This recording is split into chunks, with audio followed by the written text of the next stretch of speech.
L'article 6 de l'ordonnance du 17 novembre 58 impose aux personnes auditionnées de prêter le serment de dire la vérité, toute la vérité, rien que la vérité.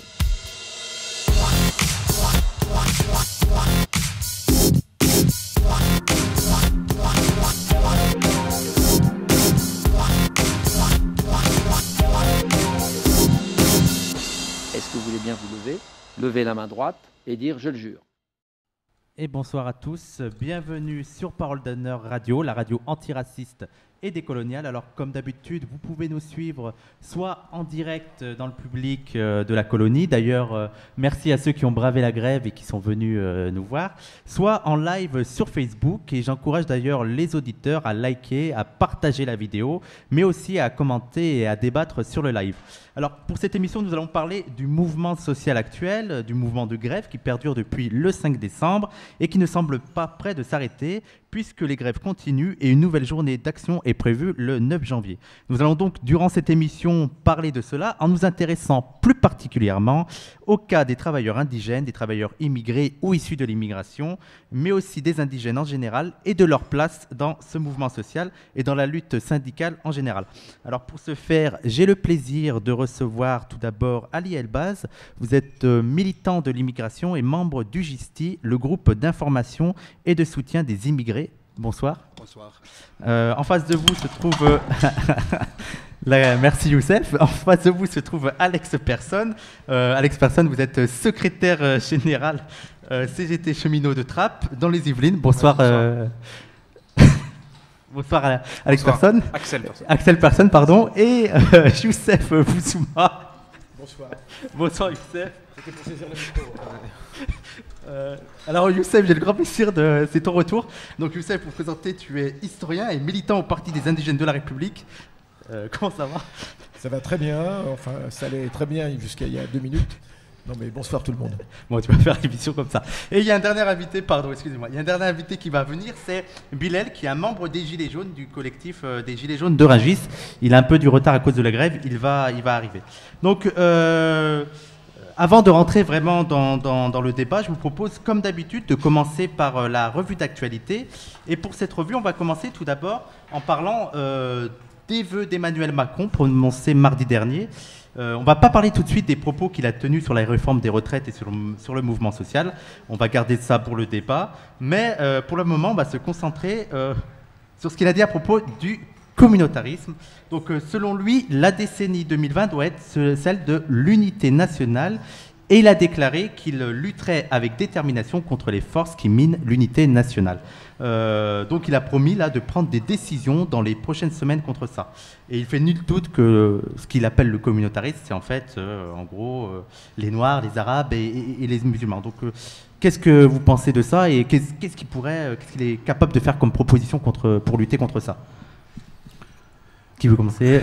Écoutez, moi je vais bien commencer, mais ce qui est bizarre, c'est que c'est comme un refrain, je dirais, qu'on entend assez souvent, et je dirais c'est du rabâché, et j'ai l'impression qu'on a entendu déjà, je dirais, ce genre de discours. Alors après, tout ce qu'il fait, je dirais, il fait un discours sur le communautarisme, et en même temps, il s'attaque aux droits des immigrés. Par exemple, en septembre 2018, il a fait une loi sur l'entrée et le séjour et il a durci énormément. Là, dernièrement, pareil, en octobre, il ouvre un débat sur l'immigration et bien sûr sur la question du communautarisme. Et en même temps, qu'est-ce qu'il fait? Il réduit, je dirais, les droits pour l'aide médicale d'État ou bien pour les réfugiés statutaires et tout ça. Je dirais, il n'apporte aucune réponse. Et malheureusement, moi, j'ai envie de lui dire, écoute, et une idée un petit peu originale qu'en Valls, il a eu en janvier 2015, même si ce n'est pas mon préféré, il a parlé de l'apartheid social, ethnique, je dirais, qui existe, qui est une réalité. Donc s'il y a quelque chose je dirais, à combattre, c'est plutôt l'apartheid qui existe ici. Et je crois que là, il aura fait un pas en avant. Quelqu'un d'autre veut réagir?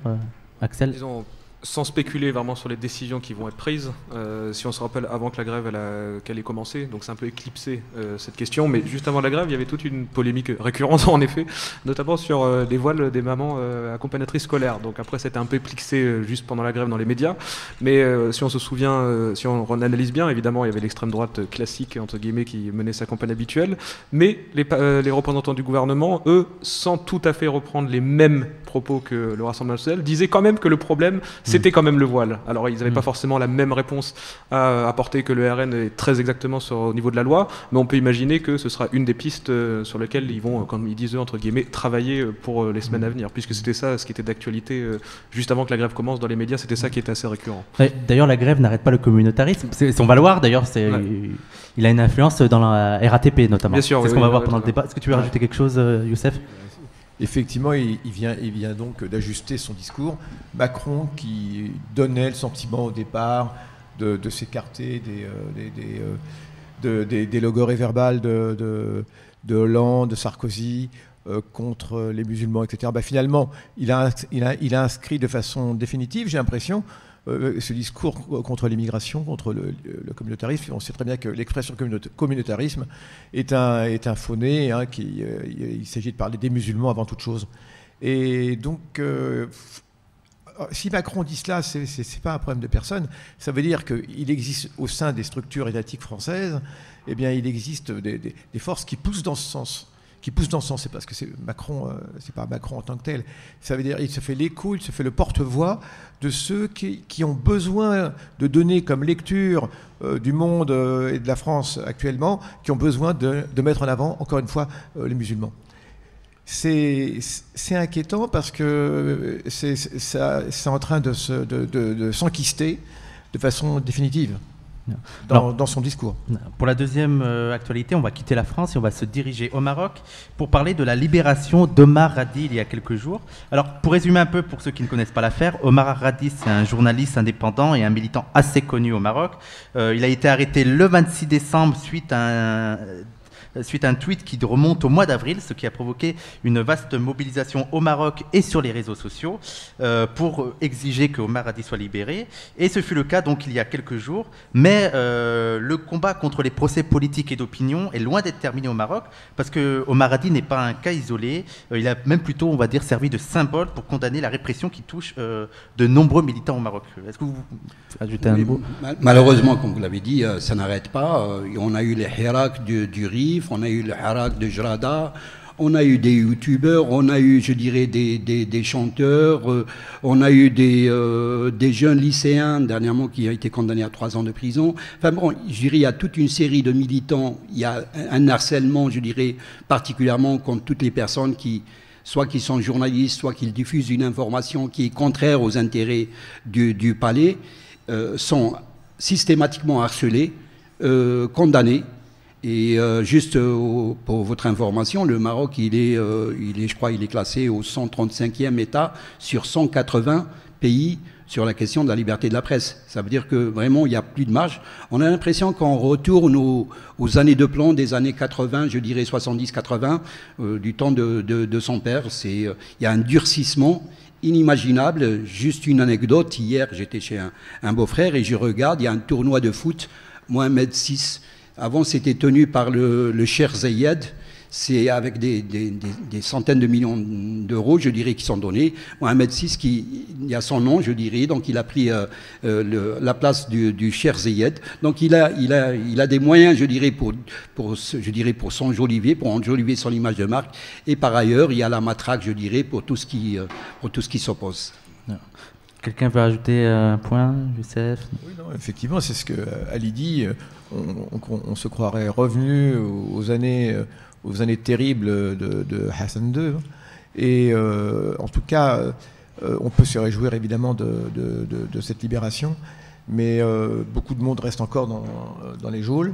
Beaucoup de militants restent dans les geôles. Et ce qui est inquiétant, c'est que les pouvoirs politiques occidentaux n'ont rien contre cette répression, au contraire. Alors, avant d'aller sur la troisième actualité, j'ai le plaisir de recevoir Bilal. Bilal, tu es militant gilet jaune du collectif des gilets jaunes de Rungis, c'est ça ? Donc, ajuste le micro pour être sûr. Donc, pour la troisième information, on reste dans le cadre international pour parler de l'islamophobie qui, comme on l'a souligné ici à plusieurs reprises, est un phénomène mondial. Et les cas les plus extrêmes et violents d'islamophobie, en ce moment, se trouvent en Chine avec les Ouïghours, qui subissent toujours une répression terrible de la part du gouvernement chinois et sont encore à l'heure actuelle enfermés dans des camps. Mais il y a aussi le cas de l'Inde. Donc, ça faisait plusieurs mois que les tensions s'accentuaient et que les musulmans étaient victimes de discrimination et de violence. surtout depuis l'élection de Narendra Modi, qui porte un discours clairement islamophobe. Et ces derniers jours, on semble avoir passé une étape dans cette islamophobie avec la mise en place de la loi sur la citoyenneté qui discrimine fortement les musulmans. Qui veut réagir? Youssef, tu veux commencer? Le Modi, on va pas faire de mauvais jeu de mots sur son nom, mais enfin tout est dit. Et effectivement, ce qui est inquiétant également, c'est lorsqu'on entend des discours du style l'Inde est la première démocratie dans le monde, hein, l'Inde est la première démocratie dans le monde, sous prétexte qu'il y a formellement un système démocratique avec des élections et puis avec un nombre d'habitants qui dépasse le milliard. Donc ça permet à certains de dire que l'Inde est la première démocratie dans le monde. Mais on oublie qu'effectivement les musulmans en Inde sont persécutés. Et que justement, c'est un retour, ça nous ramène même à la création et à la partition de l'Inde, puisque ça a été une création donc, de l'Inde et une partition en même temps avec le Bangladesh et le Pakistan. Et ces discours anti-musulmans que Modi profère ont comme un goût de retour. C'est pratiquement les mêmes discours qui étaient tenus lorsque l'Inde est devenue indépendante 47-48. Donc, en tout cas, dès qu'il a repris le pouvoir, la première chose qu'il a fait, c'est il a cassé, je dirais, le statut de l'autonomie du Cachemire. Donc, répression à fond la caisse, des dizaines de milliers de militaires pour mater les musulmans au Cachemire. Et puis, en même temps, alors que la Constitution, elle est laïque, entre parenthèses, hein, il crée une loi qui, comme par hasard, pour je dirais, les 6 minorités religieuses, dans d'autres pays qui sont immigrés en Inde, peuvent obtenir la nationalité indienne au bout de 6 ans, sauf les musulmans. Et là, je dirais, c'est quelque chose, je dirais, qui est inimaginable pour un pays, je dirais, dans la Constitution.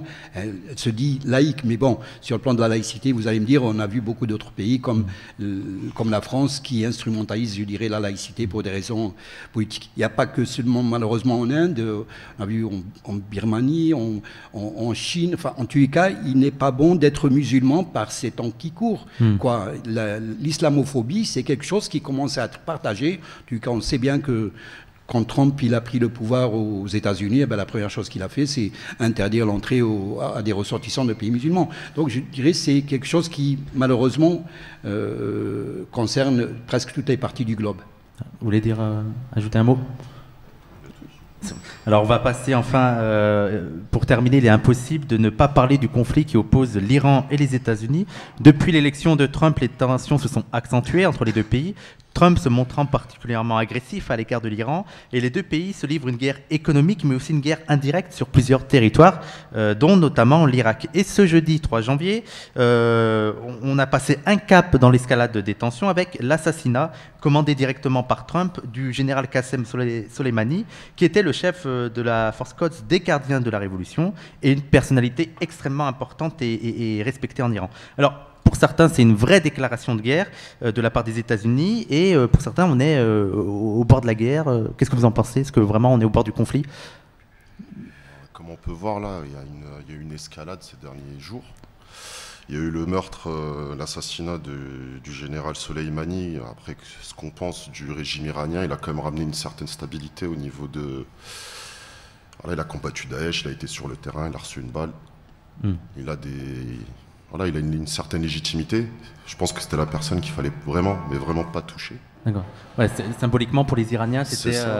Et là, on voit que Trump, il est en train d'annoncer on va attaquer 52 cibles iraniennes. Les Iraniens, là, ils ont appelé à ce que les Irakiens se retirent à 1000 mètres, enfin les troupes et les paramilitaires se retirent à peu près à plus d'1 kilomètre des bases américaines. Donc voilà, ça sent, je pense qu'on n'est pas dedans, on n'est pas encore dans la guerre, mais les tensions vont pas se calmer. C'est ça. En tout cas, je pense que... Parce que c'est pas nouveau, puisque les tensions entre l'Iran et ses ennemis datent pas de cet assassinat-là. Mais par contre, ce que ça va amener, sans doute, c'est évidemment une escalade dans la situation actuelle. Et par exemple, il me semble, mais il faudrait vérifier parce que c'était avant de venir que je lisais ça, il me semble que le Parlement irakien a voté aujourd'hui une proposition de loi qui vise à demander le retrait des quelques troupes américaines qui restent encore là-bas. Enfin, quelques troupes, ça se compte quand même en quelques milliers quand même. Donc on va voir après concrètement qu'est-ce qui va se passer avec ces propositions de loi et surtout comment l'appliquer, puisqu'on peut imaginer que les États-Unis ne vont pas forcément donner suite à une telle demande.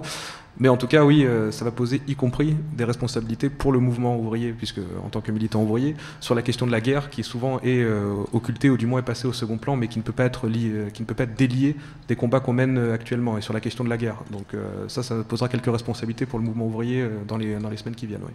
En tout cas, pour moi, Trump, il a fait d'une pierre deux coups. Un, il a toujours dit pour gagner les élections aux États-Unis, il faut faire une guerre à l'extérieur. Donc ça a réjoui, je dirais, tous les évangélistes qui sont quand même un quart de la population des États-Unis. Deux, il a réussi aussi quand même à marginaliser les mouvements sociaux. Parce qu'il ne faut pas qu'on oublie que l'Irak, il y a le peuple qui s'est révolté contre la corruption, contre la malgouvernance, contre les dictats.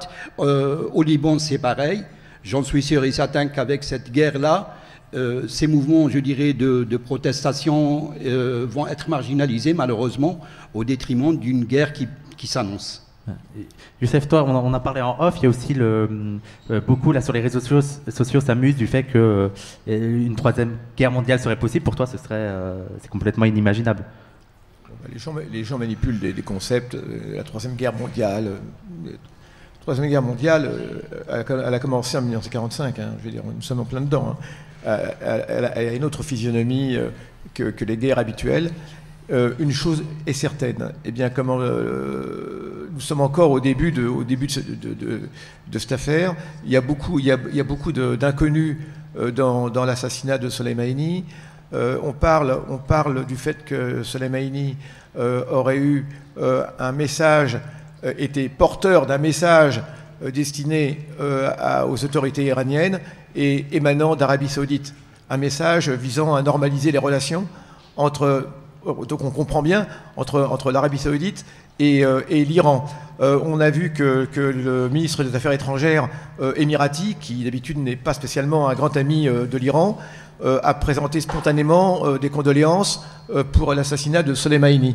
Ce qui veut dire qu'on ne peut pas, dans ce contexte, faire l'économie de penser que l'assassinat de Soleimani a comme objectif, un des objectifs est bien de faire perdurer comment les tensions, puisque du coup, en Irak, on a eu des manifestations d'1 million de personnes dans plusieurs villes, notamment dans la ville natale de Soleimani.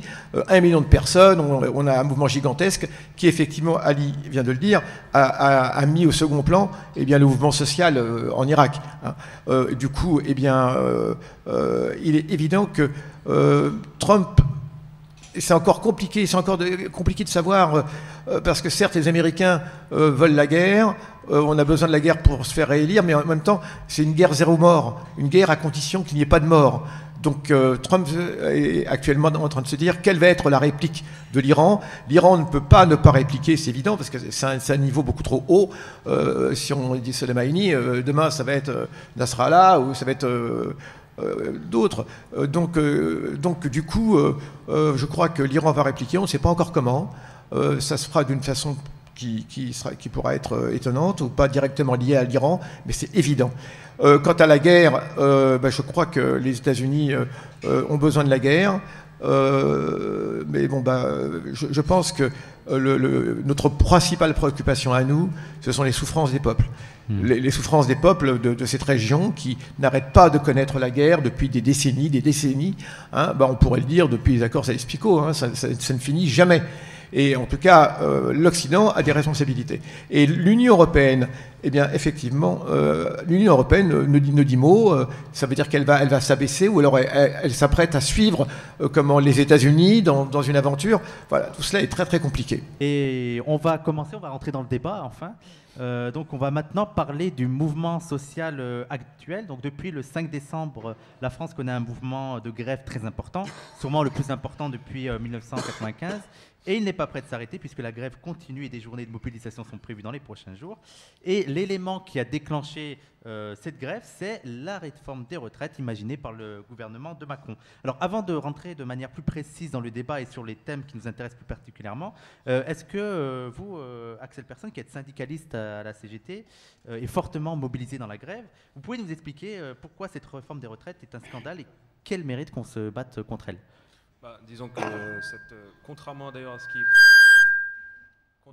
est précisé parfois dans les médias, cette contre-réforme ne concerne pas que les régimes qu'on appelle dits spéciaux, mais bien l'ensemble des régimes de retraite auxquels peuvent être assujettis les différents salariés du pays, du territoire. Donc la contre-réforme, elle consiste en un mode assez simple pour schématiser, c'est-à-dire de calculer la pension sur l'ensemble de la carrière et faire varier la pension au niveau de ce qu'on appelle le point, parce que maintenant ils appelleront ça un système par points, qui pourrait être modulé à la hausse ou à la baisse. Ils prétendent que c'est pas à la baisse pour l'instant, mais dans la plupart des pays où ces types de réformes ont été mises en place, évidemment cette valeur du point-là, elle a baissé au gré des conjonctures économiques, dont d'ailleurs par exemple un pays qui est souvent cité en exemple comme la Suède, où là c'est un fait établi, où quand le gouvernement a estimé, le patronat a estimé que la conjoncture économique était plus défavorable, ils ont baissé la valeur du point de manière à baisser les pensions, y compris aux retraités.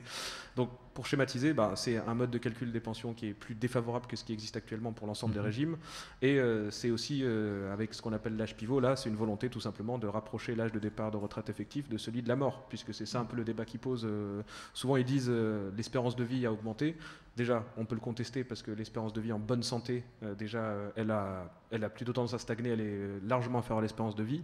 Et qui plus est, si même ça c'était vrai, au nom de quoi le temps qu'on gagne sur la mort devrait être mis à profit d'un employeur? Oui. Même ça, si même ça c'était vrai, on devrait poser cette question-là aussi. Donc là, c'est visiblement deux mondes qui s'affrontent, le monde ouvrier dans sa diversité, contre le patronat sur est-ce qu'on va travailler jusqu'à notre mort ou pas, tout simplement. Oui, la logique de l'expérience de vie, c'est que si on était logique, c'est tant mieux, on peut profiter davantage de notre retraite. Exactement. Un ouvrier qui part en retraite, mais ça, on le voit toujours, quand on fait un petit pot de départ pour la retraite, chaque ouvrier va dire à son ouvrier, je te souhaite une longue retraite.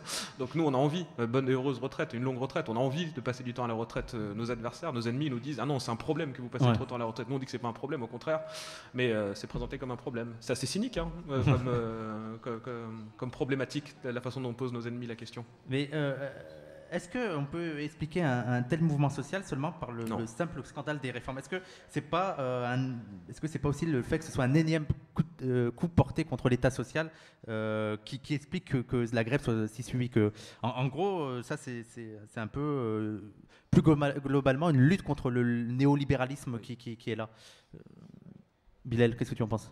Je pense que déjà ça avait commencé déjà depuis 2016 avec la loi de travail. Il y a eu une forte mobilisation déjà. Ça a été, on va dire, comme une petite étincelle. Petite étincelle parmi tant d'étincelles qui font qu'à un moment donné, les gens, ils en ont marre. Ouais. Ils en ont marre, ils sortent, que ce soit des quartiers populaires ou des quartiers, des villages, des villes, des zones rurales, tout ça. Et ensuite, on a bien vu, il y a eu la mobilisation des cheminots pendant 3 mois, je crois. Pendant 3 mois, ils se sont mobilisés. Au final, ça n'a pas marché. Ils se sont fait privatiser. Là, on voit depuis le 1er janvier 2020, le statut de cheminot n'existe plus. Et après, il y a eu les Gilets jaunes qui sont arrivés. Ouais. Depuis le 17 novembre, 1 an de mobilisation. Il y a eu de tout. On a eu des fachos, on a eu des militants antiracistes, on a des forces progressistes, on a de tout. Et on voit bien que là, actuellement, moi, je pense qu'il n'y a pas que la réforme des retraites qui a fait sortir autant de monde. Il y a aussi un tout. Moi, par exemple, je suis fonctionnaire. Il y a la réforme pour les fonctionnaires qui m'a fait mal. Ça fait mal. Ouais. Parce que se lever le matin, écouter aux infos, les fonctionnaires, on se fait insulter tous les matins. Alors qu'on travaille comme tout le monde. On est dans les services publics. On voit bien les difficultés qu'on a dans les services publics. Je suis dans les services sociaux, donc je vois bien les personnes, les demandes de RSA qui augmentent tous les mois. Les retraités qui sont obligés de passer par le RSA parce que voilà, ils n'ont pas d'autre alternative pour attendre leur retraite, qui sont là, qui nous disent on n'a pas de quoi manger, si on n'a pas nos enfants, on ne peut pas se débrouiller, marcher dans la rue, voir des retraités qui fouillent dans les poubelles, ça pourrait être notre père, notre mère, nos grands-parents, nos oncles, nos tantes. Au fait, tout ça, ça fait mal. Ouais, donc c'est un truc pour moi, c'est un truc plus global et plus profond que ça. Et d'ailleurs, en tant que Gilets jaunes, comment vous avez vécu le fait que... on sait qu'il y a eu beaucoup de débats entre les Gilets jaunes et les syndicats. Comment vous avez vécu le fait que là, les syndicats soient en première ligne En fait, nous, à Rungis, dans le collectif Rungis, on a toujours eu une composante avec des syndicalistes. Ouais. Donc, Je pense que sur la région parisienne, on a été l'un des premiers collectifs dès le début 2019 à faire des actions conjointes avec des bases syndicales comme les Géodis de Gennevilliers et tout ça. Donc moi, je pense que tant qu'il n'y a pas de récupération par les hautes instances, tant que ça reste au niveau des bases, on peut bosser ensemble, il n'y a pas de souci.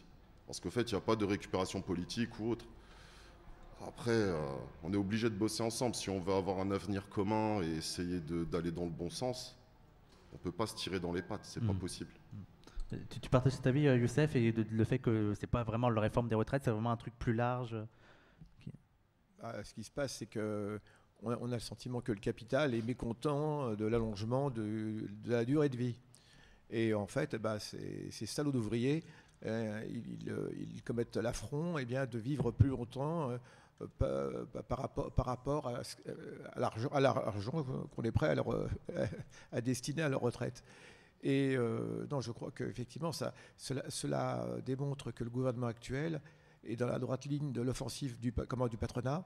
On a l'impression que tous ces acquis ouvriers, alors quand je dis acquis, oui, ça a été des acquis. Il faut vraiment remonter à la fin de la Seconde Guerre mondiale et donc à la reprise, à la 4e République, pour se rendre compte que le régime des retraites, comme d'autres choses, faisait partie d'une sorte de PAC, et même quasiment de pacte, qui permettait aux ouvriers d'avoir une vie un peu plus décente avec la sécurité sociale, et puis une vieillesse un peu, on va dire, moins malheureuse qu'elle n'était avant la Seconde Guerre mondiale, avec ses pensions. Je crois que le patronat et Macron, qui en est l'excellent porte-voix, est actuellement en train de revoir, de s'attaquer à cette citadelle qui était la retraite. Pour la sécurité sociale, c'est pareil. Sécurité sociale, retraite sont réellement des acquis ouvriers, non pas simplement en termes de lutte, non uniquement en termes de lutte syndicale, mais n'oublions pas que ça faisait partie de cette espèce de pacte du Conseil national de la résistance qui, dès 1944, avait posé les bases de ce système social, et ce système social avait été acquis par les ouvriers, pas uniquement par leur lutte syndicale, mais aussi par la lutte contre l'occupant allemand. Il ne faut pas oublier que cela faisait partie d'une sorte de pacte. En gros, en 1945, deux thèses s'opposaient au sein des forces de la résistance, et notamment du Parti communiste, qui était quand même l'élément important, le plus important même de la résistance. Et n'oublions pas qu'à cette époque, c'était OK, le Parti communiste ne va pas faire la révolution, il va rendre les clés du pouvoir à la bourgeoisie, parce que c'est ce qui était reproché à la direction du parti par des militants du Parti communiste, qui disaient, mais maintenant que l'occupant allemand a été chassé, on n'a quand même pas à remettre les clés du pouvoir à la bourgeoisie, quand on sait comment la bourgeoisie s'est comportée pendant l'occupation. Donc du coup, OK, on ne va pas faire la révolution, on dit les dirigeants communistes, mais alors en échange, en contrepartie, on va assurer un système social relativement intéressant. Ouais. Et il était relativement intéressant. Et on a bien vu qu'entre 1945 et aujourd'hui, ce système social a été défait comme un pull qu'on détricote à partir d'un morceau. Et là, on arrive à ce gros morceau qu'est la retraite. C'est dans la durée qu'il faut donc voir cette offensive du patronat. C'est le patronat qui est en train aujourd'hui de tuer tous ces acquis ouvriers. Et non seulement acquis ouvriers en tant que tel, mais aussi ouvriers en tant que résistance pendant la Seconde Guerre mondiale. Et est-ce que cette réforme, et même l'ensemble des réformes néolibérales actuellement, ne va pas toucher... Est-ce que les premières victimes ne sont pas les travailleurs, mais même ceux qui ne sont pas travailleurs, issus de l'immigration? Ali Elbaz. Sûr et certain, la précarisation de la société touche d'abord les personnes qui sont en bas de l'échelle. Et en bas de l'échelle, ça va de soi c'est les immigrés qui sont en bas de l'échelle. Donc on va ressentir doublement plus, je dirais, ces attaques-là, et qui ne sont pas seulement les attaques contre la retraite, comme ça a été dit tout à l'heure, mais c'est sur l'ensemble des acquis sociaux, je dirais. Tout à l'heure, j'ai cité quelques trucs, mais c'est l'ensemble, je dirais, du système social qui est attaqué. Donc je ne pense pas que le pouvoir, il va s'arrêter là. Il va encore, je dirais, avoir plus, je dirais, d'arrogance. Et là, malheureusement... quand on regarde un petit peu les études sur la question des grèves des journées non travaillées, c'est vrai qu'il y a, dans les années 60 à 70 jusqu'en début 80, il y avait vraiment beaucoup de grèves. Les gens, ils sortaient dans les rues. Et là, on peut dire depuis 90-2000, on voit, il y a une régression, je dirais, au niveau du mouvement social. On bouge peu. C'est vrai que quand on remarquait un petit peu les grandes, là où il y avait le plus de grèves, c'était dans les ensembles, je dirais, industriels et tout ça. Bien sûr, il y a eu la casse des grandes industries, je dirais, je sais pas moi, comme j'habite à Gennevilliers, donc il y a Chausson n'existe plus, Citroën Aunay n'existe plus, Citroën Asnières n'existe plus, Citroën Saint-Ouen, le Valois n'existe plus. Je dirais, il y a tout un ensemble, je dirais, alors sans parler bien sûr de la sidérurgie, sans parler des mines du Nord ou du Pas-de-Calais, tout cela n'existe plus. Maintenant, si vous voulez, c'est la sous-traitance, le travail précaire qui fait qu'il y a moins de grèves et en tout cas ça fait plaisir, je dirais, que le mouvement il a repris ces derniers temps, particulièrement avec le mouvement des Gilets jaunes et puis suivi par les grèves des syndicats. Axel Persson. En fait, il y a en plus du pacte là qu'a évoqué, en effet, on peut se dire, même si c'est facile maintenant, même moi, quand je parle justement à ces anciens-là qui ont connu cette époque, c'est toujours difficile de leur dire qu'à l'époque, c'était... Bon, en fait, ils n'auraient pas dû faire le pacte, parce que moi, je pense que finalement, on s'est fait flouer, hein, clairement, en ne prenant pas le pouvoir, en organisant nous-mêmes le pouvoir à l'époque. Mais c'est toujours un peu délicat à l'époque, quand je parle aux anciens qui ont dit, oui, mais toi, t'as pas connu la résistance, en fait, tu sais pas comment c'était. Il l'a pas connu. Non, je sais, non, mais je sais. Mais non, je dis, je sais pas parler. Mais non seulement ça, mais en plus... Mais il faut savoir que c'est pas une plaisanterie. Il y a des références oui, tout à fait, je suis bien d'accord. de bouquins là-dessus, notamment de Roger Pannequin dans un excellent bouquin qui s'appelle Adieu camarades et Amis si tu tombes, et ensuite c'est Adieu camarades, et où il explique lui-même, Roger Pannequin, qui était un militant communiste, un grand résistant dans le Nord, comment toute la frange toute la frange révolutionnaire du Parti communiste a été défaite avec les stocks d'armes. Tout à fait. Ils avaient des armes. C'était ça la clé. Avec ces stocks d'armes qui ont été remis à la direction du parti parce qu'ils avaient fermement l'intention de faire la révolution en 1945. Ça, c'est des choses qu'on n'apprend pas tellement à l'école. Oui, je suis tout à fait d'accord. Mais ce que je voulais dire aussi, par ailleurs, mais en dehors de ce pacte-là, justement, qui avait été un compromis en fait à l'époque entre les forces ouvrières et le patronat de l'époque, qui cherchait à se reconstruire. Par contre, il y a eu des dispositions, y compris assez honteuses, au chemin de fer, par exemple, qui dès le départ, par contre, ont exclu notamment les travailleurs issus des colonies de ces dispositions-là. Par exemple, à la SNCF, le truc, bon, tout le monde le connaît aujourd'hui. Par exemple, les Chibani qui ont été recrutés dans les pays d'Afrique du Nord et qui sont venus et qui ont exercé les mêmes métiers que leurs collègues sur place, les mêmes, et souvent d'ailleurs les plus pénibles, même les plus dangereux. Par exemple, sur le triage de trappe où je suis, ils étaient souvent affectés à ce qu'on appelle l'enrayage, ce qui était un métage extrêmement dangereux où on doit arrêter des wagons avec la main et une cale, et donc en gros un risque énorme de perdre des mains ou des membres, et donc les métiers parmi les plus dangereux et les plus pénibles, et qui n'ont pas les mêmes droits à la retraite que leurs collègues au statut, parce que le statut contenait dès le départ des dispositions racistes, en fait, tout simplement, où on excluait notamment ces travailleurs-là du bénéfice du statut. Ils ont remporté une victoire juridique. Alors, elle est bien d'un point de vue symbolique, mais il y a eu réparation pour un certain nombre de catégories, mais plein d'entre eux sont morts depuis. Donc ça, c'est quand même un des plus gros scandales. Et puis, le dernier aspect aussi, c'est que je dis bien que c'est des dispositions racistes, parce que c'était, par exemple, les travailleurs d'Afrique du Nord étaient exclus du bénéfice de ce statut, mais au fur et à mesure du temps, par exemple, les travailleurs du reste de l'Union européenne pouvaient, eux, en bénéficier. Donc, c'était absurde. Et ils étaient exclus, mais que faisaient les syndicats? Alors, ils n'ont pas protégé leurs droits En tout cas, il y a eu des défaillances, très clairement. Je le dis sans. Après, évidemment, c'est très contrasté selon les lieux, parce qu'il y a des endroits où, en gros, les syndicats ont été corrects sur la question, mais il y en a plein où, en tout cas, en termes de politique nationale, oui, il y a eu des faillances. Enfin, c'est même une faute, en fait, en réalité. Donc, Peut-être sur la question de c'est la clause de la nationalité qui est posée dans toutes les entreprises publiques. Après, petit à petit, il y en a qui ont retiré, je dirais mais sinon, c'est 5 à 6 millions d'emplois qui sont interdits aux étrangers, à part travailler avec un statut précaire, ce qui était le cas des cheminots marocains. Interdit donc réservé à ceux... réservé aux nationaux, comme on parle au Front National. C'est la préférence nationale, excuse-moi. C'est malheureusement, jusqu'à maintenant, ça existe encore, les 5 ou 6 millions de postes qui sont interdits aux étrangers et qui sont ouverts, comme il l'a dit, malheureusement, aux étrangers extra-communautaires. C'est ça, non européens. Donc là-dessus, je dirais, moi, juste à titre d'exemple, je me rappelle, avant le combat des cheminots marocains, nous, au niveau, avant, j'étais dans une nation qui s'appelait l'Association de travailleurs maghrébins, on a fait un courrier aux 8 organisations des cheminots. 8. à l'ensemble, en leur disant, voilà, il y a une discrimination qui se passe dans votre truc.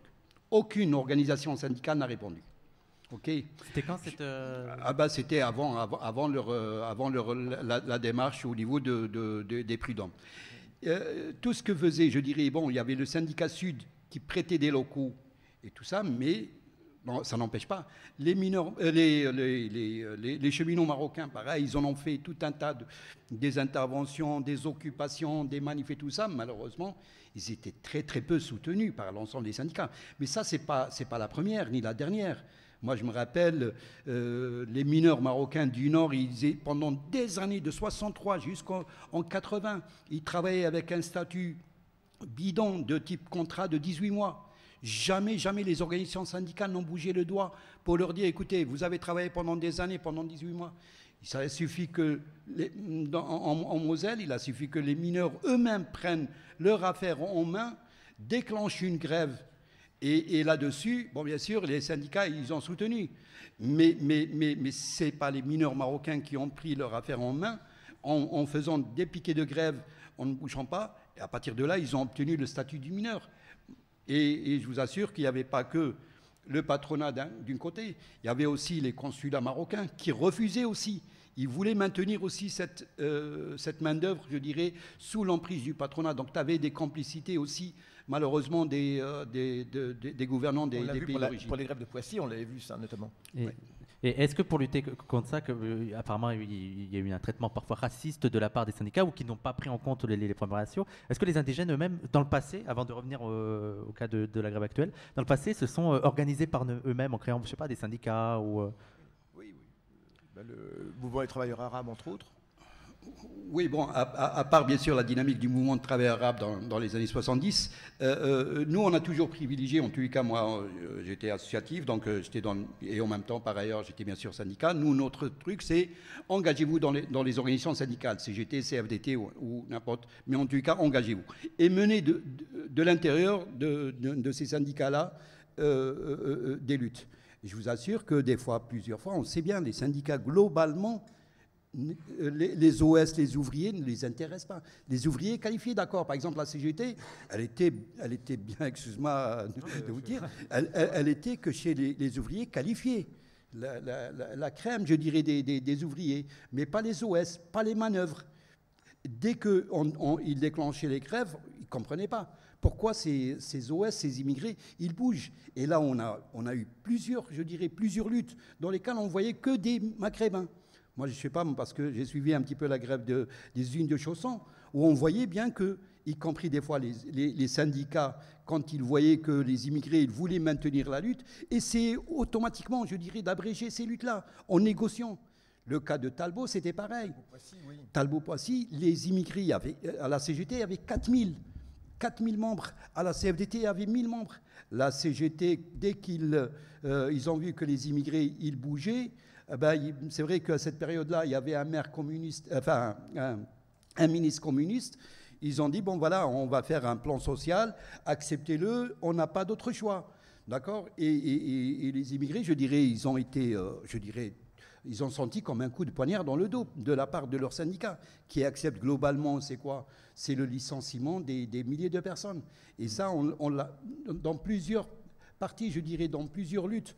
En 87, pareil, la fermeture des mines du Nord, pareil. On a vu que des mineurs marocains et les syndicats, à part leurs représentants, je dirais, qui venaient et qui, le jour de la manif, venaient se montrer. Mais sinon... les Marocains, ils s'organisaient entre eux et ils revendiquaient. Malheureusement, des fois, à un certain niveau de la négociation, quand ça passait haut, ils étaient absents. Et là, ils se font leurrer, je dirais, à chaque fois. Et ça, on a des dizaines d'exemples, malheureusement. Hein. Des fois, les ouvriers qualifiés des usines, français qui sont majoritairement blancs, ne voulaient pas s'associer, je dirais, aux luttes. Ils étaient quelque part, je dirais, complices de cet état de fait, parce que c'est le travail des bougnoules, personne ne veut bouger pour ces Arabes. Mais est-ce que, vu ce constat du passé, est-ce que vous avez l'impression que maintenant, là, c'est en train de changer et qu'il y a de plus en plus de travailleurs issus de l'immigration à la tête même du mouvement social? Par exemple, quand on voit Anas, Kazib et tout, est-ce que vous pensez que c'est en train d'évoluer ça? Et notamment le rapport du syndicat avec ça? Je pense parce que tout ce que j'ai dit, en fait, moi je le partage 100%, et c'est pas parce que je suis militant CGT qu'on est obligé de tirer un trait et de faire semblant qu'il n'y avait pas eu de problème dans le passé, ça ce serait absurde. Sachant que ça n'a pas toujours été le cas en plus comme ça dans la CGT, parce qu'avant la Deuxième Guerre mondiale, il y avait notamment des sections entières, CGT, main-d'œuvre immigrée, qui posaient ces questions, la spécificité de la main-d'œuvre, la MOI, avec des grands dirigeants, certains fusillés d'ailleurs, donc qui posaient ces questions, y compris d'un point de vue spécifique. Quelles sont les spécificités de la main-d'œuvre immigrée et comment l'organiser spécifiquement? Donc en plus, il y a eu un recul de ce point de vue-là.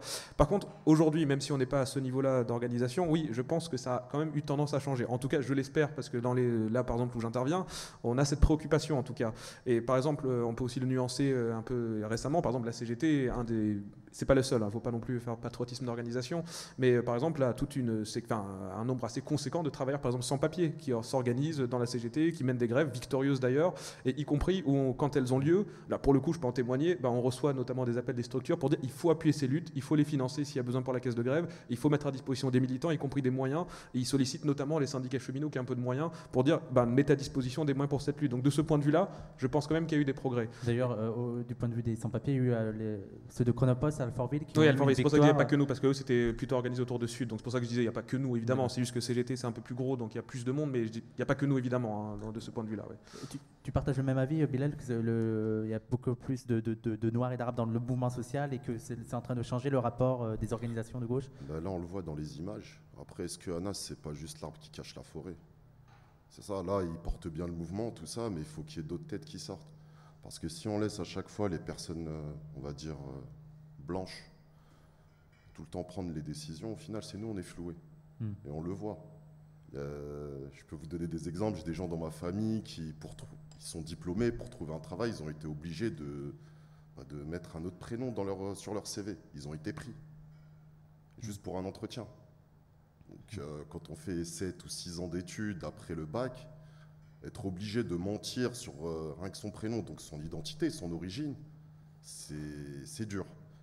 Donc là, on voit qu'il y a beaucoup au niveau du mouvement social, on le voit bien. Moi, je suis issu de banlieue, de Gennevilliers également, de la Cité du Lutte. Avant, on parlait de grève, tout ça. Il y a beaucoup de chauffeurs de la RATP que je connais. Avant, c'était impossible qu'ils fassent grève. Maintenant, on les a touchés au plus profond, ils ont compris, et c'est tant mieux. Là, ils se mobilisent, mais il faut je pense que ce soit les Maghrébins ou les gens issus des pays subsahariens ou autres, il faut qu'ils prennent des responsabilités, il faut qu'ils montent au créneau, il faut arrêter d'être comme nos anciens, quoi. C'est nous dire, il faut éviter les problèmes, il faut rester tapis et tranquille. Non, c'est plus comme ça. On est français et il faut qu'on défende aussi nos droits, il faut qu'on soit plus solide, quoi. Non, juste il ne faut pas caricaturer l'image des anciens. Pas. Non, parce que moi, si je te dis le nombre de luttes de nos anciens, ce n'est pas comparable, je dirais, avec les luttes de maintenant. Je vous ai dit tout à l'heure, la période, elle s'y prêtait aussi. Mais n'empêche, je dirais, quand on voit, par exemple, juste la dernière, de 2013, pour Citroën D'aulnay, c'est la majorité, c'est des anciens de 83, 84, 82, 80, je dirais, toute une série de luttes qui étaient menées par les anciens, je dirais. Ils n'ont jamais arrêté, des grèves de la faim. Et là, si on prend, je sais pas moi, la grève des éboueurs, la grève des gens du métro, la grève des gens du textile, la majorité, c'est des immigrés. Donc non, mais au fait, ayons un petit peu de mémoire. Ce que je voulais dire par là, c'est qu'au fait, moi, je vois autour de moi les discours qu'on a eus quand on était plus jeune, c'était rester tranquille. Oui. Voilà. Et au fait, c'est ce discours-là, faut en sortir. Après, moi, je renie pas le combat des anciens, tout ça. Vous l'avez bien relaté. Il y a eu les deux. C'est vrai qu'il y a eu une fin, et bon, ça c'est un fait. Il y a eu une fraction d'immigration pour qui il fallait devenir aussi gris que les murs, et même les longer, ces murs, ne pas faire de bagues, etc., pour pouvoir s'intégrer dans le pays. C'est vrai qu'il y a eu une fraction de l'immigration qui a pensé comme ça, mais exactement à l'opposé, il y a eu toute une fraction de migration, Ali en témoigne, mais aussi le mouvement des travailleurs arabes, en 1973 par exemple, qui a organisé des grèves, alors pas uniquement pour des grèves revendicatives sur le niveau de vie, mais des grèves notamment contre le racisme, et 1973 qui verra, et ensuite en 1974, qui verra des grèves avec le mouvement des travailleurs arabes, des grèves contre le racisme précisément, et contre les morts racistes. Donc c'est vrai qu'il y a eu ces deux aspects. Là, tu parlais de la RATP. La RATP, c'est vraiment les grévistes les plus popularisés là en ce moment. C'est ceux qui tiennent vraiment le coup avec les cheminots. Et c'est les cheminots, la RATP, c'est là où on a l'impression qu'il y a le plus de travailleurs issus de l'immigration et aussi le plus de travailleurs issus de l'immigration qui s'organisent et qui mènent la grève. Comment, selon vous, on peut expliquer ça ? Qu'il y ait le plus beaucoup de jeunes et enfants de personnes issues de l'immigration. Ouais, déjà. C'est qu'à un moment donné, moi je pense, et venant d'une cité, discutant avec les gens, c'est qu'à un moment donné, la RATP, elle n'arrivait plus à faire passer leurs chauffeurs. Il y avait des agressions. Ah oui. Bah ouais, c'était une histoire d'agression. Et du coup, ils ont pris plein de jeunes de banlieue à tout va. C'est tant mieux. Ça a atténué le chômage, ça a donné une meilleure vie à certains. Et voilà, sauf que syndicalement, ils ne se sont pas engagés à ce moment-là, pas tous. Et à force, à force de retirer, là, on a touché aux retraites. Ouais. Et là, je pense que c'est la goutte qui a fait déborder le vase. Il y a eu cette politique aussi de recrutement ciblé pour le coup à la SNCF depuis 10 ans à peu près. Mais par contre, ça relève d'une anecdote personnelle, mais qui à mon avis est parlant, parce que moi justement sur Trappes où je suis, s'il nous regarde, il se reconnaîtra. Je ne donnerai pas son nom, mais justement on a par exemple des militants qui seraient tout à fait, qui seraient tout à fait capables, par exemple, y compris prendre la parole médiatiquement.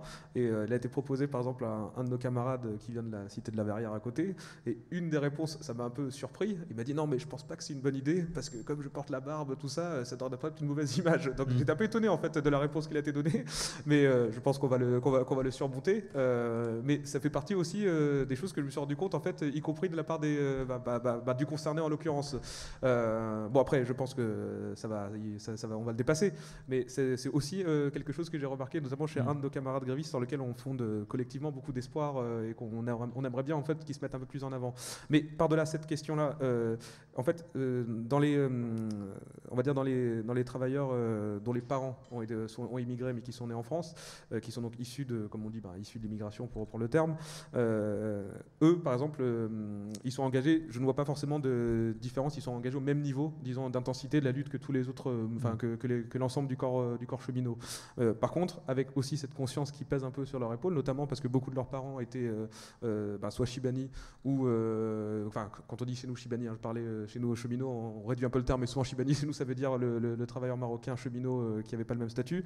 Mais par exemple, en l'occurrence à la Verrière, c'était aussi des ouvriers de Renault, beaucoup, qui venaient et qui avaient justement aussi subi les mêmes différenciations de traitement dans ces usines-là, et qui en parlent, y compris dans les assemblées générales, et disent aussi que dans cette lutte-là, il faut aussi rétablir nos droits et notre dignité vis-à-vis de ce que nos parents ont vécu. Ça, c'est revenu pour plusieurs fois dans les discours dans l'assemblée générale. Oui, non. Juste des fois, tout à l'heure, vous avez parlé qu'à un moment, je ne sais pas qui est-ce qui a dit que les Maghrébins, ils voulaient casser le Noël, ou oui. Parce que je ne sais pas qu'est-ce qui... les musulmans veulent saboter Noël, c'est pour ça qu'ils font la grève. Et ça m'a fait rappeler un petit peu à Talbot. Déjà, le Premier ministre qui considérait qu'il y avait des intégristes dans les luttes. Ouais. Il y avait Mauroy. Il y avait Defer qui a dit que c'était des intégristes chiites. On voit bien qu'ils ne connaissaient pas du tout des Marocains qui sont majoritairement sunnites. Enfin bon, il y avait Oroux pareil, il dit c'est une évidence, il y a des interférences intégristes et tout ça. Je dirais, c'est pour stigmatiser, pour je dirais décrédibiliser toutes les luttes. On s'attaque aux personnes, je dirais directement, pas à la lutte. On ne dit pas qu'ils sont pour une augmentation de salaire, ils sont contre la fermeture de l'usine. Non, on dit qu'ils qui ne sont pas de chez nous. C'est des gens qui sont des étrangers qui veulent casser l'industrie. Et on ne regarde pas du tout, je dirais, le fond de leurs revendications. Et c'est bizarre que ça revienne, je dirais, 30 ans ou 40 ans après.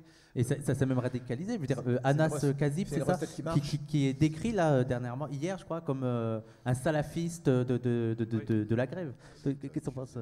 Oui, c'est ça, c'est les mêmes recettes c'est ce qui est troublant et inquiétant en même temps, enfin inquiétant. Il faudrait savoir à quel point ça marche dans une fraction de la population française. C'est mis en accusation régulière de l'immigration, des musulmans particulièrement. Mais ce qui est notable, c'est qu'on utilise toujours les mêmes vieilles ficelles. Hein, Ali rappelait Mauroy, grève de Talbot, au début des années 80.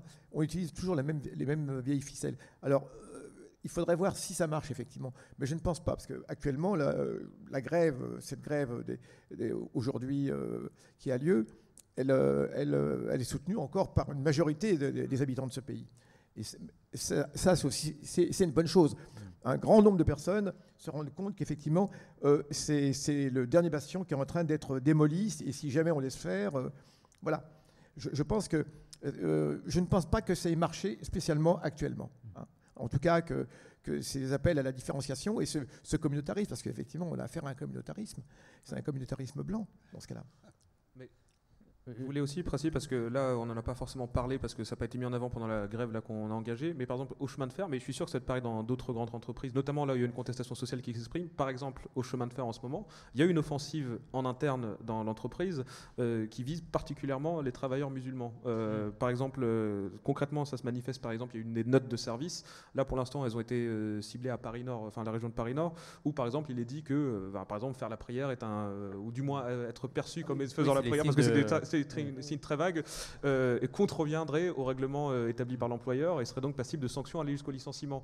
Et parfois, aujourd'hui par exemple, nous on n'a pas de mal à assumer que dire mais en fait c'est pas un problème, mais y compris d'ailleurs la CGT dans les années 80 par exemple, justement on parlait de la grève dans l'automobile, il y a des images que je trouve personnellement magnifiques, hein, je veux dire, où exactement, ouais, voilà, mais exactement, ou même y compris des tracts de la CGT qui sont écrits en plusieurs langues, etc. Est-ce que ça serait possible maintenant? Ça l'est, parce que ça se fait encore, ça se fait toujours, notamment dans les grèves de sans-papiers, oui, par voilà, exemple, ça se fait. Mais parfois, la pression politique et médiatique ambiante qui existe et qui peut s'exercer contre le mouvement ouvrier fait que parfois certains ont du mal à assumer de défendre ça. Moi, c'est pas le cas, mais parfois, oui, il peut y avoir, y compris à dire maintenant, il faut pas qu'on mette ça en avant, il faut pas qu'on le défende, alors que parfois, c'est sans parler de, sans en faire une théorie politique et par exemple fondamentale, on peut dire tout simplement, mais en quoi c'est un problème que le mec, quand il prend sa pause, par exemple sa pause réglementaire, qu'est-ce que ça change qu'il aille fumer une clope ou qu'il aille faire la prière, qu'est-ce que t'en as à foutre en fait? Mais parfois c'est juste aussi simple que ça en fait. Mais parfois c'est aussi simple que ça, mais parfois il y a le mouvement ouvrier parfois a du mal justement à résister contre cette pression. Mais c'est de son devoir de le faire par contre. Hein. Ça c'est son devoir de le faire s'il veut organiser l'ensemble de son camp. Je me souviens à Talbot-Poissy, justement en 80, on est allé là-bas pour soutenir les ouvriers. Et je me rappelle de ces morceaux de carton sur lesquels les ouvriers faisaient la prière entre les machines. Entre les machines, et ils disaient regardez, c'est là qu'on fait la prière. Il y avait un morceau de carton. Ouais, donc il faut les locaux. Alors je crois que c'est absolument incroyable. Effectivement, c'était absolument incroyable. Et cette espèce de refus d'accorder une quelconque dignité. Bah oui, c'est ça la dignité, voilà. Et c'est entre autres cela qui avait nourri les propos de Mauroy, d'Auroux et de Defer. Le fait que des ouvriers aient un morceau de carton pour faire la prière, pour leur pause, plutôt qu'effectivement aller dans la salle qui était dévolue aux fumeurs de cigarettes. Ouais. Donc, alors, si je comprends bien, il faudrait fortement tempérer les propos de la gauche, surtout marxiste, qui dirait que travailleurs français, travailleurs immigrés, même patrons, même combat, il existerait des spécificités vraiment qu'il faut prendre en compte. Qui veut réagir? Oui, bien sûr. Après y compris dans les métiers qu'on fait, il y a des métiers majoritairement, comme ça a été dit tout à l'heure pour les chauffeurs de bus en banlieue, hein, pas à Paris. Hein. À Paris, quand tu le regardes, ils sont beaucoup plus blancs. Hein. Mais le nettoyage aussi dans alors, bien sûr. Quand tu regardes toute une série de métiers, c'est des métiers ethniques, je dirais. Ils sont composés majoritairement que de personnes qui sont issues de pays d'anciennes colonies. Ça, c'est une réalité. Donc quand ils bougent, eux, majoritairement, ils sont issus enfin, ils sont de l'immigration, je dirais, ils sont de ces anciennes colonies. Et donc, à partir de là, on les stigmatise. Quand on regarde un petit peu, par exemple, même pour des personnes hautement qualifiées, on a vu, par exemple, pour les médecins étrangers, à diplôme étranger, on a vu dans les hôpitaux, il y avait quand même 8000 personnes. Ben, excuse-moi, mais bon, y compris par leurs collègues médecins, il n'y avait pas de solidarité, majoritairement. Donc, ce n'est pas notre problème. Globalement, vous nous concurrencez un petit peu sur notre terrain. Alors, sur toute une série de métiers, surtout maintenant qui vont je sais pas moi, du nettoyage en passant par les animateurs, en passant par les chauffeurs de bus, en passant par les travaux publics, le bâtiment, jusqu'aux chauffeurs Uber. Excuse-moi, mais bon, quand les gens ils bougent, ben, si les chauffeurs Uber demain ils vont bouger, ils vont dire putain encore, ces Arabes ils nous font chier, quoi, il faut qu'ils arrêtent leur grève, quoi. En parlant des travailleurs précaires, on a parlé plus tôt, on a dit que grosso modo les travailleurs immigrés et les non immigrés avaient intérêt à rejoindre le mouvement parce que la réforme des retraites ils seraient les premières victimes. Mais que répondez-vous à ceux qui adressent un avis critique contre ce mouvement de grève, notamment ceux des transports en commun, en affirmant que cela pénalise les travailleurs les plus précaires qui n'ont pas possibilité de faire grève et qui sont bien souvent, comme on l'a dit, des travailleurs non blancs? Bon, on peut que partager le constat, hein. On peut que le partager. Après, justement, ce qu'on espère un peu là, ça reflète aussi la faiblesse du mouvement ouvrier dans ces catégories-là. Mais ce qu'on espère justement, c'est que le 9 janvier, puisque tu avais évoqué la date un peu plus tôt dans ton introduction, c'est que ce soit l'occasion que cette grève, on l'espère, dépasse un peu les secteurs qui sont déjà engagés dans la grève conductible. Pas forcément de recette magique pour y arriver, mais c'est en tout cas l'objectif qu'on se fixe. Mais le constat que tu fais, on ne peut que le partager, évidemment. Oui. Tu voulais réagir Ouais. Je pense que là actuellement, toute la vague islamophobe qui est en train de traverser le pays depuis un bon moment, on le voit bien au niveau des discriminations au travail. On le voit, là ils ont, comme tu as dit tout à l'heure, ils ont essayé de saboter Noël. Les musulmans ont voulu saboter Noël. Hallucinant. À croire qu'il y a des familles musulmanes qui ne fêtent pas Noël, ils n'ont pas d'enfants, ils sont... Et puis le principe de la laïcité devrait être respecté. Je veux dire, voilà, le principe de la laïcité. Moi, je pense que là, le communautarisme, pour Macron, c'est une sorte d'arlésienne. Voilà, il l'utilise pour préparer son élection 2022, pour travailler le terrain et pour pas laisser le terrain à l'extrême droite et à la droite. Voilà, c'est tout. Hein. C'est un épouvantail. Le musulman, c'est devenu un épouvantail. Maintenant, je pense que on a bien vu, là, il y avait certaines personnes qui avaient lancé des manifestations, des actions durant le mois de novembre contre l'islamophobie. Oui, chez les identitaires. Non, je parle de Yassine Bellatar, tout ça. Non, les identitaires, c'est autre chose. Mais voilà, moi j'ai l'impression que même tout ce mouvement qui a été fait contre l'islamophobie, c'est que politique. Il n'y a rien derrière. En fait, il n'y a pas... Je sais pas, il n'y a pas un comité ou un collectif qui représente au moins ne serait-ce les musulmans politiquement. Parce qu'on peut le voir dans d'autres pays, il y a des lobbies musulmans qui sont assez... Voilà, ils arrivent à faire avancer les choses. On a une force. Donc il faudrait une meilleure organisation. Moi, je vais vous dire, on le voit pendant le ramadan. Quand c'est le ramadan, on va sur Paris, c'est mort. Il n'y a rien. Ça vit que la nuit. Donc si juste on boycottait, ne serait-ce qu'économiquement, mais c'est une utopie, hein, parce qu'on en parle à chaque fois, ouais, il faudrait faire un boycott. Ouais, on pourrait faire mal à l'économie et leur dire, hey, on pèse quoi, nous aussi. Il y a d'autres moyens de lutter, mais pour revenir sur les travailleurs précaires, qu'on a dit qu'ils étaient souvent des travailleurs indigènes, des travailleurs issus de l'immigration, on a l'impression que le syndicat n'arrive pas à s'adapter à la transformation du travail, et notamment, comme on a dit, l'ubérisation, mais déjà les intérimaires, les syndicats ont beaucoup de mal à les atteindre. Et là, oui, maintenant, avec l'ubérisation, et c'est des secteurs très occupés par les travailleurs issus de l'immigration, donc quels seraient les moyens de régler ça un peu pour les syndicats? Est-ce qu'ils sont en train d'y réfléchir ou oui, évidemment, ça c'est une préoccupation. Pour tout militant un peu ouvrier, un peu sérieux, qui réfléchit à long terme, c'est évidemment une préoccupation centrale.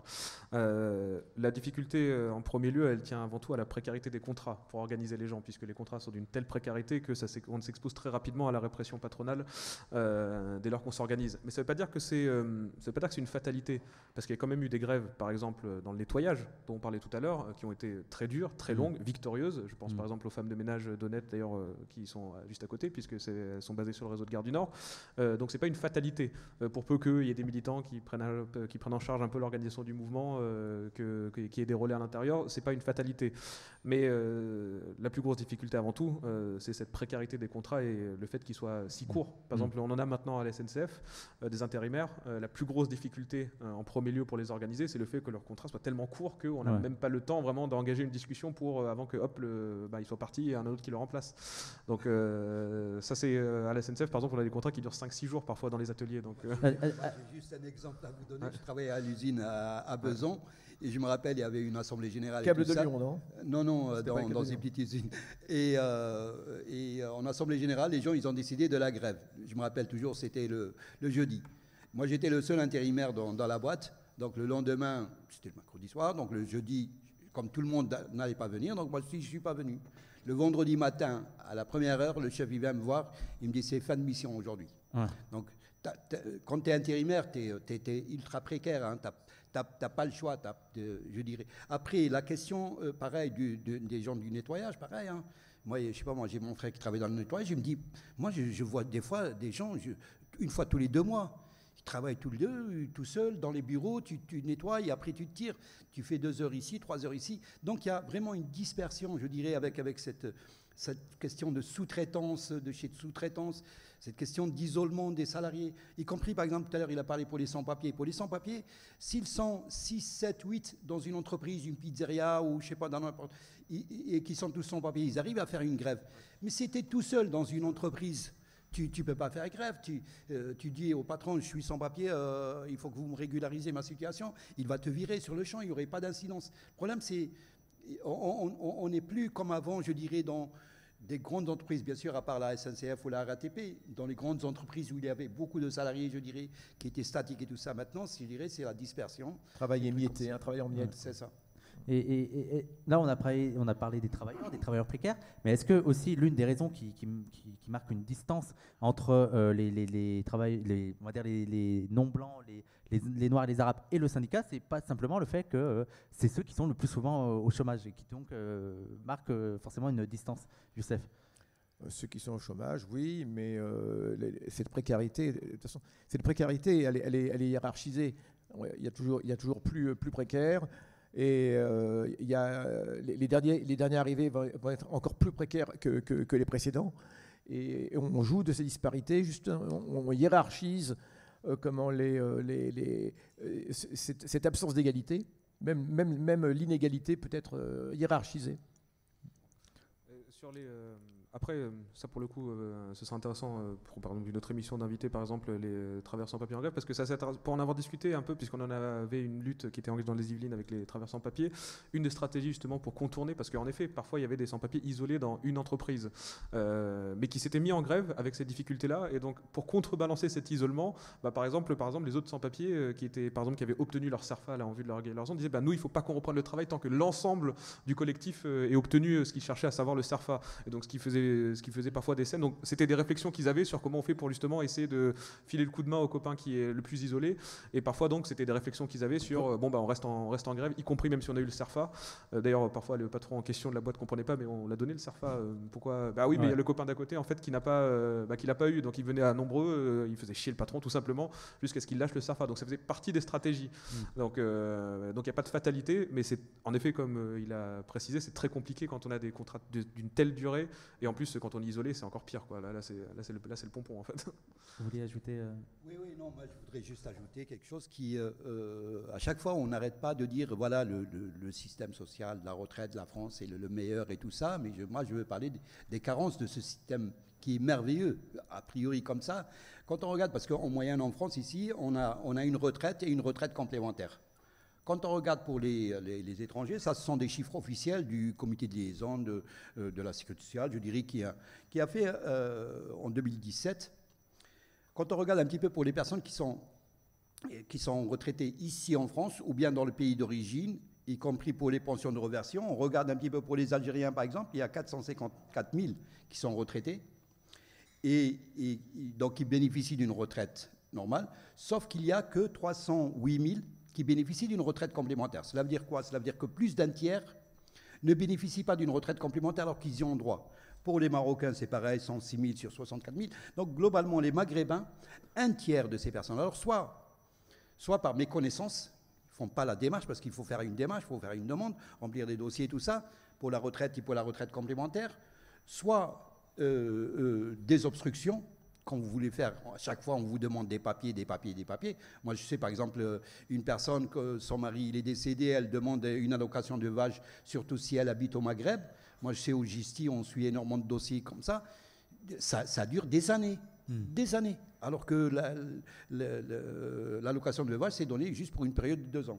Alors, si on regarde un petit peu, je dirais à chaque fois, ce scandale-là, cette escroquerie, cette arnaque, concerne, je dirais, elle est su et connue par le directeur de la CNAV, il en fait référence et tout ça. C'est la question des personnes qui ne savent pas, je dirais, qui ne font pas des recours pour leurs droits. Et il n'y a pas que. Avant, je me rappelle, pour les anciens combattants, c'est pareil. Je me rappelle, il y a eu une décision du Conseil constitutionnel en 2010, pour 57 000 personnes. Quand on est parti voir le secrétaire d'État aux anciens combattants, on lui a dit, bon, maintenant c'est bon, vous allez leur filer l'argent. Il nous a dit, non, il faut qu'ils fassent eux-mêmes la démarche. Mais comment ils peuvent le savoir?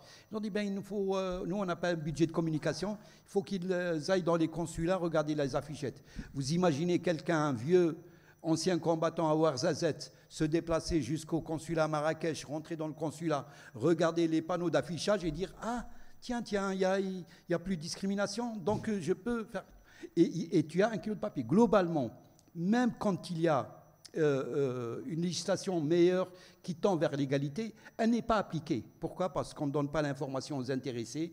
Donc globalement, quand vous êtes, y compris dans les militaires, hein, quand vous êtes blessé, moi j'ai regardé un petit peu les chiffres, par exemple pour un invalide, vous imaginez un invalide, un Maghrébin il touche 60 euros.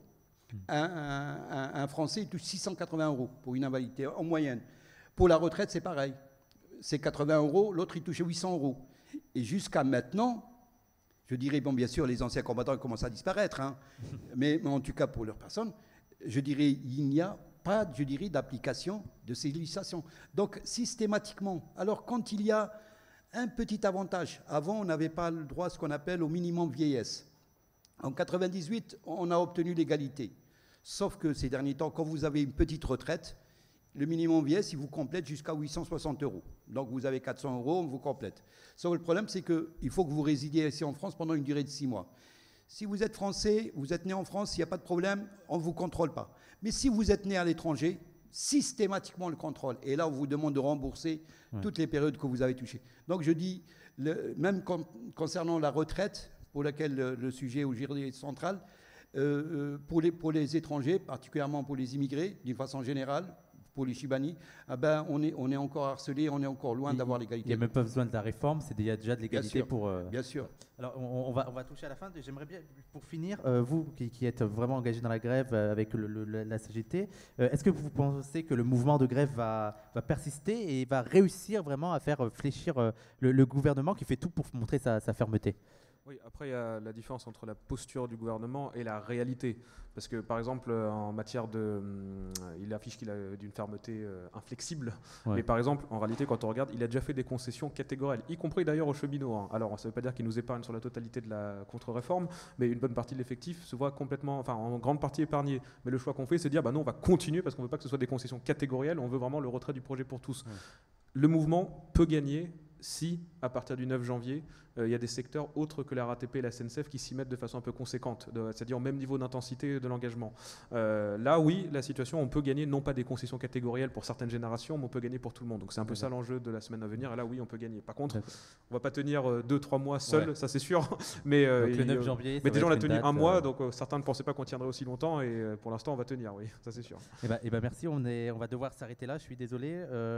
Donc merci à vous tous pour avoir participé à cette émission. Merci Youssef de m'avoir accompagné. Merci aussi à l'équipe technique. Merci à toi Wissem. Merci. Avant de nous quitter, je vous rappelle que PDH est un média indépendant qui ne vit que grâce aux dons de ses spectateurs. Donc si vous souhaitez soutenir, vous pouvez le faire via sur la cagnotte avec le lien qui doit normalement s'afficher sur votre écran. Voilà, donc merci de nous avoir suivis et je n'ai plus qu'à vous donner rendez-vous dans un mois pour le prochain Parole d'honneur radio. Au revoir.